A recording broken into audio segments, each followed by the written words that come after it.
What is our third main topic today?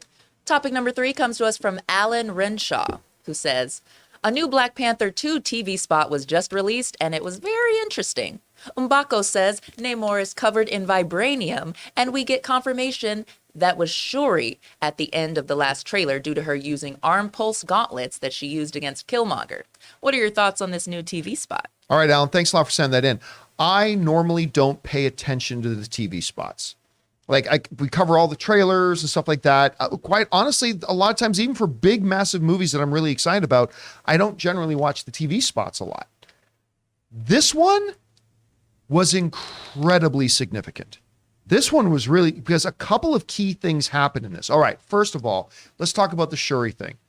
There is a shot near the end of the spot where whoever is in the Black Panther costume is doing this big flip and then holding out her fists, and you see it's exactly the pulse cannons that Shuri had on in the first Black Panther movie, right? Now, we've had no doubt, right? There's no question at this point that Shuri is going to be donning the Black Panther costume. The question is she Black Panther by the time this movie ends? And is she the only Black Panther? Both of those answers, I say, is no. I'm speculating, guessing. I think Shuri dies in this movie. Again, pure speculation. And I think we're going to see multiple people. And I think it's interesting that, we heard Lupita Nyong'o even we talked about her interview the other day, where Lupita Nyong'o says, yeah, everybody thinks they're getting it and nobody's getting it, at least not in its entirety. I think we're going to see Mbaku in a Black Panther costume. I think we're going to see Nakia in a Black Panther costume. So, not really surprised to see that shot, but it just kind of drives home again that for at least a part of this movie, maybe a short part, maybe a long part, Shuri will be a Black Panther. So that's no doubt. One of the more interesting things, though, for me, was there's an obvious edited conversation, audio-wise, between Shuri and Mbaku, where basically Shuri says, it wasn't Mbaku, I'm pretty sure it was Shuri who says, he's covered in vibranium. As they show the shot of Mbaku trying to get the jump on Namor and hit him with his club, and the club just shatters and all this kind of stuff. That would be interesting. And now when she says covered in vibranium, is it just the wristbands?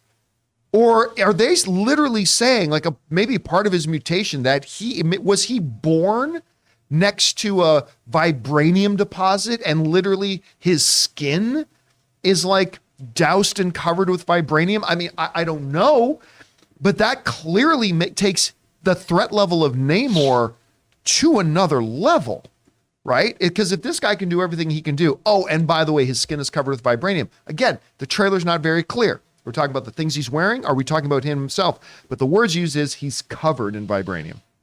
So that to me was a very fascinating point there. I am very, very curious to hear about that. Anyway, Rob, I don't normally even talk about, let alone get worked up over little TV spots. This one was fascinating to me. What was your takeaway from it? Well, first of all, I loved hearing Namor speak.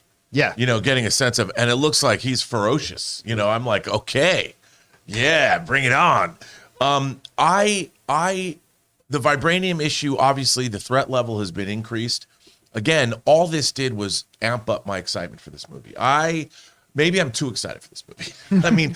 It seems to be leaning into the geopolitical nature of it all. I love the idea that the Talocan Empire is pissed at Wakanda. I'm calling him the Empire because I'm thinking about Atlantis, the Lost Empire, or whatever. I'm just going to call him the Talocan Empire because I want to. I want them to be an empire, not a hegemony, not a confederacy. I want them to be an empire, and I think that he looks badass.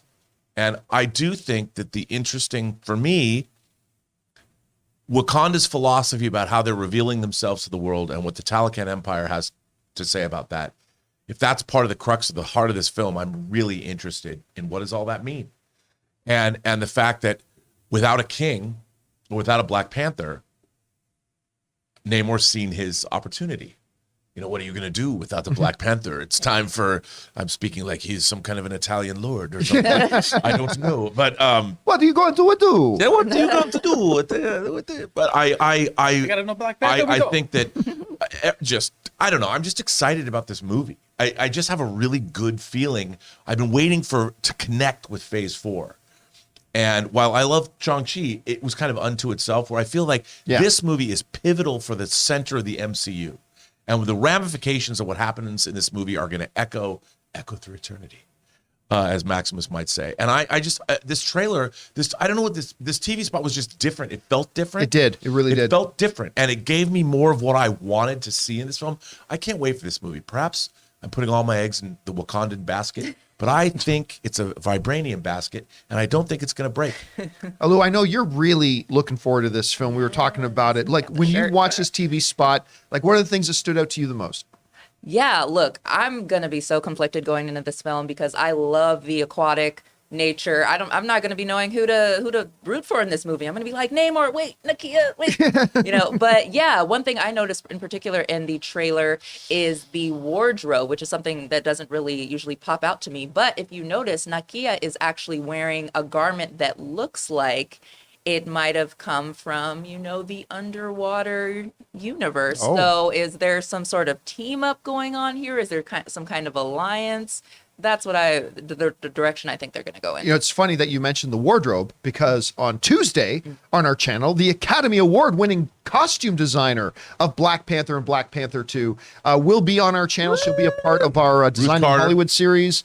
Very excited about that. We'll, I'm sure, play a clip of it on the John Campea Show on Monday or Tuesday. Yeah. So glad you brought that up. By the way, look, I'm Team Angela Bassett all the way. What Angela Bassett wants, I follow. Whatever she wants me to do, I'm going to do it. All right, guys. Question is for you. Did you have a chance to see this TV spot? If so, what's your interpretation of the whole Black Panther situation? That was pretty clearly Shuri, or do you think it's a misdirect?